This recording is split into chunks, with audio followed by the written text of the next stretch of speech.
లోకం ఒక మాయని తెలుసుకున్నాను, ఏది నా సొంతం కాదనుకున్నాను. ఈ లోకం ఒక మాయని తెలుసుకున్నాను, ఏది నా సొంతం కాదనుకున్నాను. తప్పిపోయిన కుమారుని నేనైతే, నా కొరకై నిరీక్షించే తండ్రి నా యేసు.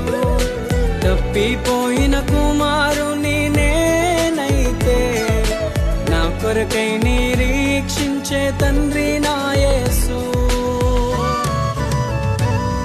ఈ